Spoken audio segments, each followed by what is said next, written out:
wai me yasa muna ta tafiya amma kuma sai na ga kina bata rai gabaki ɗaya walwalar ki ta ɗauki, me yake samun ki? Tun ce nake ta faɗa maka kuma fa ka san da maganar bikin amma ka wani shiru ka share. Yanzu menene kike da bukata ko kuma menene za a yi? So nake kai mun odan kayan kwalliya na musamman da kayan gyaran fata waɗanda idan ni amfani da su fatata za ta yi glowing har ma in fi amarya kyau. To abin da za a yi yanzu faduwa ce da ta zo daidai da zama, kin gane? Zan je zan kai ki wani waje wanda sai kin yi mamakin wannan wajen da na kai ki. Kai in na kai ki kika shiga cikin wannan wajen za ki ce wannan gumma ba a Najeriya yake ba. Baby. A'a baby, ni ba na son daɗin baki.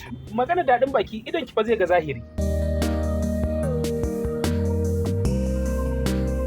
Kai? Hajiya Zara. Aisha. Amira Priya. Ya kike? Wallahi muna nan.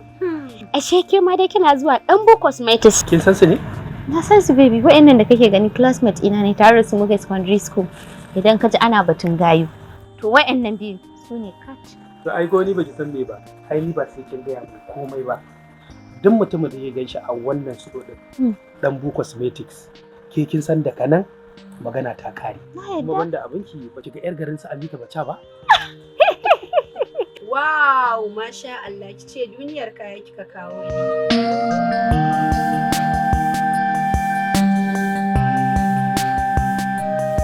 Ana samun nau'in kaya kala-kala.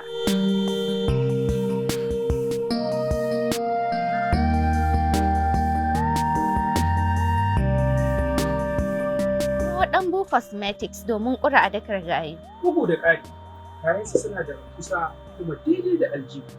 Danbu Cosmetics suna nan a cikin garin Kano. Number 1 kasuwar Tarauni.